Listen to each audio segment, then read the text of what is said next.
안녕하세요. EBS 평생학교 시청자 여러분. 저는 오랜 시간 출판사에서 책 만드는 일을 한 북에디터 양춘미라고 합니다. 북에디터라는 직업이 조금 낯선 분들이 있을 건데요. 북에디터는 이렇게 설명할 수 있습니다. 여러분이 즐겨보는 드라마는 누가 만들죠? 드라마 PD들이 만들고 있죠. 작가를 통해서 좋은 대본을 받고 그 역할에 걸맞는 연기자도 찾고요. 전반적인 분위기를 위해 조명 감독도 섭외하고 또 무드를 끌어올릴 음악 감독도 섭외하죠. 한 편의 드라마를 만들기 위해서 드라마 PD는 이런 여러 일들을 합니다.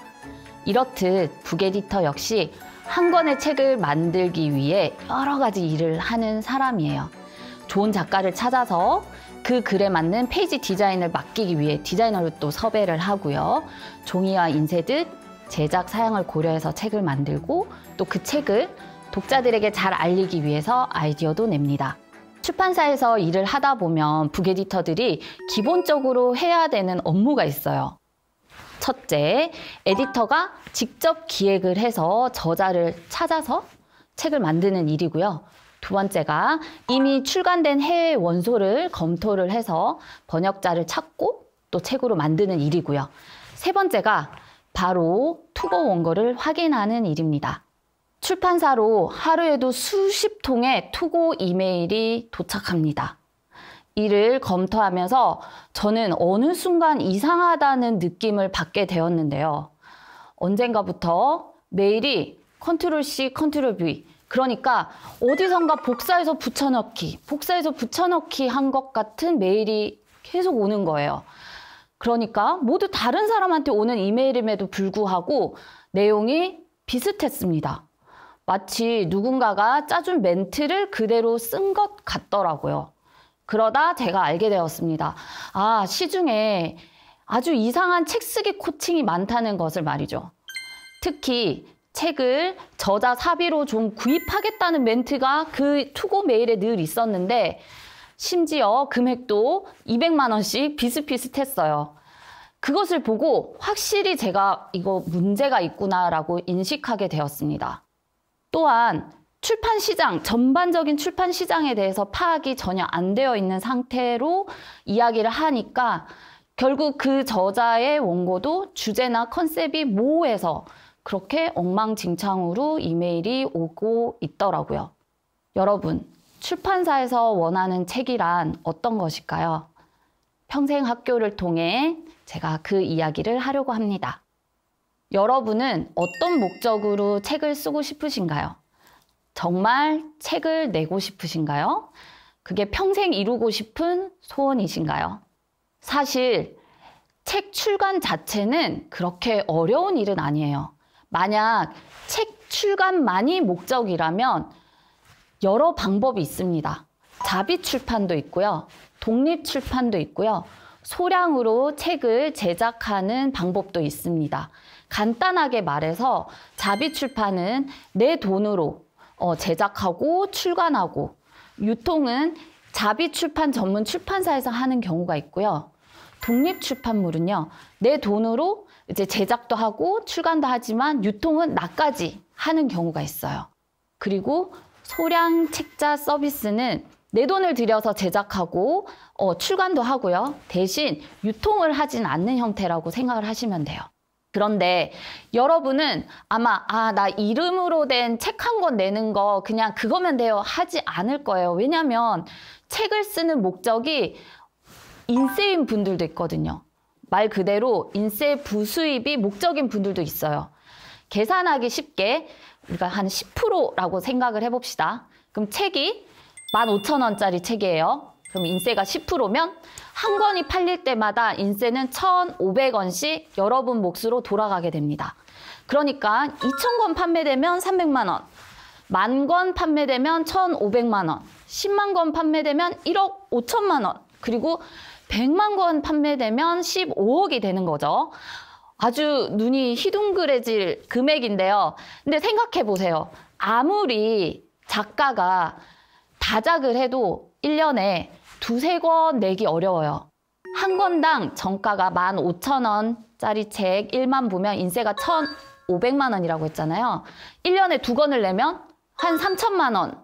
그다음에 3권 내면 4,500만 원이에요. 출간한 모든 책들이 1만 부 이상 판매됐다는 걸 가정해서 4,500만 원 3권을 인세로 받는 건데, 이렇게 1년 동안 내가 낸 책이 10,000부씩 판매되는 건 정말 기적과 가까운 일이에요. 절대 그렇게 내는 일이 아마 없을 거고요. 1년에 3권 정도 책을 내려면 여러분 책상에 몇 시간 앉아 있어야 할까요?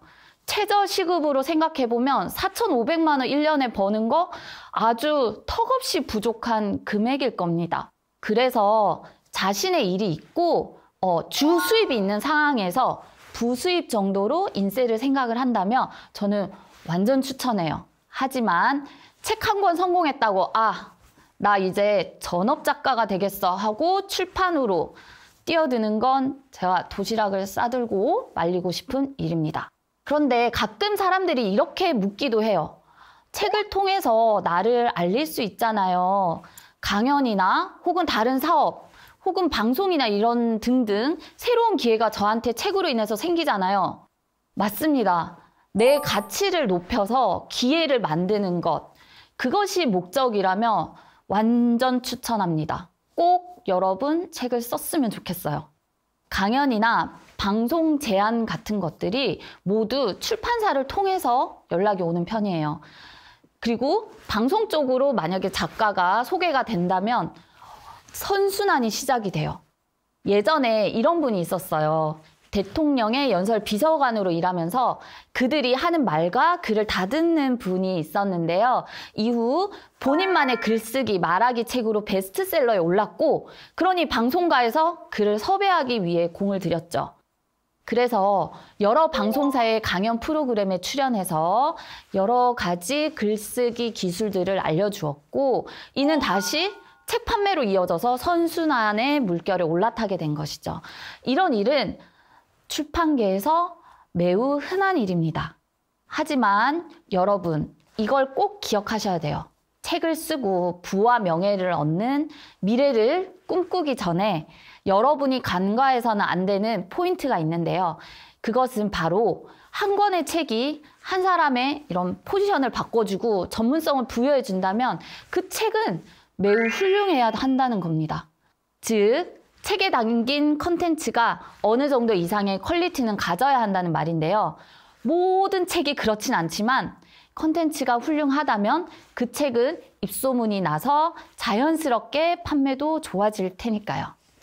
그렇다면 좋은 컨텐츠는 무엇일까요? 바로 나만이 이야기할 수 있는 이야기라고 저는 생각합니다. 물론 하늘 아래 새로운 건 없고요. 독보적인 것도 없어요. 다만 내가 이야기하고 싶은 컨텐츠와 유사한 게 있더라도 기존에 존재하는 것과 좀 더 다르게 접근하고요. 나만의 컨셉을 입혀보면 독자들에게 선택받고 오랫동안 기억이 될 것입니다. 그래서 여러분, 책을 쓰기 전에는 전략을 먼저 세워야 해요. 예를 들어서 어떤 기업에 인사팀장이 있습니다. 수없이 많은 면접을 보겠죠.